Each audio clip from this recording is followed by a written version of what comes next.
ہماری زبان میں مذکر مؤنث کا معاملہ ایسا ڈھب ہے کہ اس کا منطقی جواب نہیں دیا جا سکتا. میں کھانے پینے کی چیزوں کی بات نہیں کر رہا ہوں کہ دہی ایک علاقے میں کھایا جاتا ہے اور دوسرے میں کھائی جاتی ہے. عام لفظوں کی بات کرتا ہوں. اسی چیز کو حقی صاحب نے ایک انتہائی لطیف طریقے سے ایک مضمون میں بیان کیا ہے. ایک لفظ درد اس مضمون کا عنوان ہے. میری چھوٹی سی بھتیجا تہمینہ نے ایک دن سوال کیا، چچا جان درد لڑکی ہوتی ہے یا لڑکا؟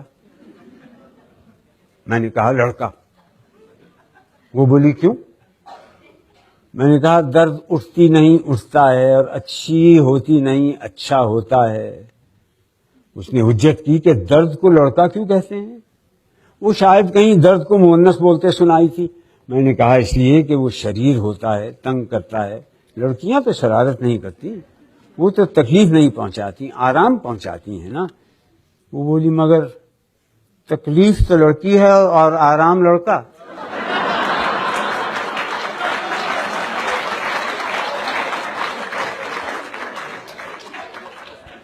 اس پر میں ذرا چکرایا، بات بنانے کو کہا بھائی بعض لڑکیاں بھی تو شریر ہوتی ہیں، آخر تو بس تکلیف ایک ایسی شریر لڑکی ہے. مگر دیکھو خوشی لڑکی ہے اور رنج لڑکا.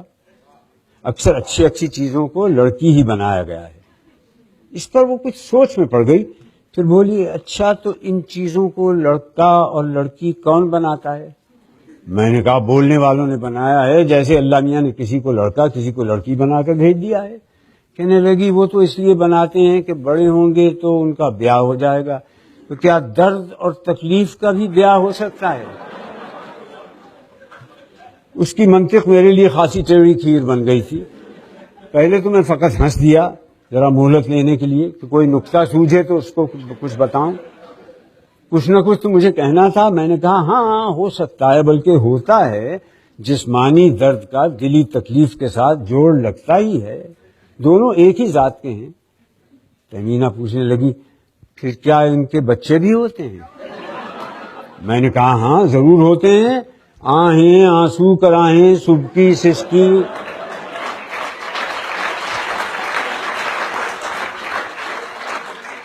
انہی کے بچے تو ہیں.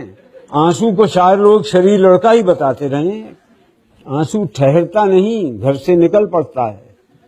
وہ بولی ٹھہریے ایک آنسو کو چھوڑ کر یہ تو سب لڑکیاں ہی لڑکیاں ہیں. آہیں کراہیں توبہ اف سسکی.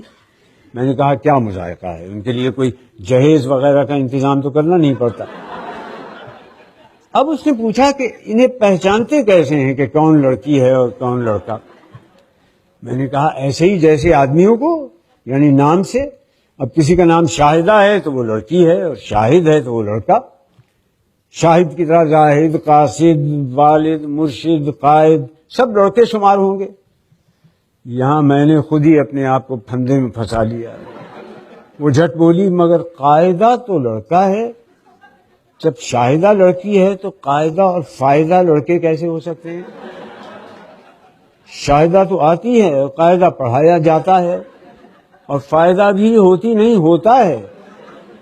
میں پھر کھسیانی ہنسی ہنسا. بولا دیکھو یہ ذرا زیادتی ہو گئی، مگر سنو قاعدہ کی جمع قواعد کو مؤنث بنا دیا ہے. وہ فوراً بولی قواعد بن جاتے ہیں یا بن جاتی ہیں؟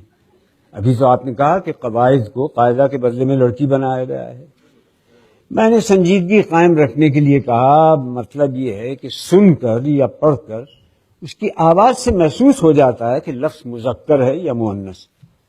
اس نے اپنی چلائی، کہنے لگی مجھے تو درد لڑکی لگتی ہے. میں نے پیچھا چھوڑانے کو کہا ہاں چلو تم یوں ہی بولا کرو، اور لوگ بھی بولتے ہیں تم اکیلی نہیں ہو.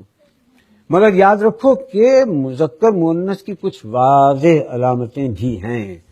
مثلا یہ پر ختم ہونے والے لفظ ہیں تم دیکھو گی مؤنث ہوں گے، اور الف پر ختم ہونے والے لفظ مذکر، جیسے امی ابا، نانا نانی، مرغی مرغا، کنگھی کنگھا، بکرا بکری، تمہاری چچی میں تمہارا چچا. تہمینہ پھر سوچ میں پڑ گئی. بے حد حجتی واقع ہوئی ہے. بولی تو بھائی کو بھائی کہنا تو غلط ہوگا، بھا کہا کروں اور آپا کو آپی؟ مگر یہ تو بڑی گڑبڑ کی بات ہے، کیا دھوبن کو دھوبی کہوں اور دھوبی کو دھوبا؟ میں نے بات کا رخ بدلنے کے لیے کہا دیکھو بعض لفظوں میں جو آخر میں یہ آتی ہے یہ ان کے پیشے کو ظاہر کرتی ہے، جیسے دھوبی، درزی، نائی، قصائی، بساتی، کبابی۔ بولی تو یہ سب آپ کیا کہتے ہیں مؤنث ہیں، اور ماما آیا کیا کہتے ہیں مذکر، تو آیا آئی کہ آیا آیا؟ وہ پھندے پر پھندا ڈالتی جا رہی تھی، مجھے ایک ضروری کام یاد آ گیا، میں نے کہا ابھی تمہیں یہ باتیں سمجھانا بہت مشکل ہے۔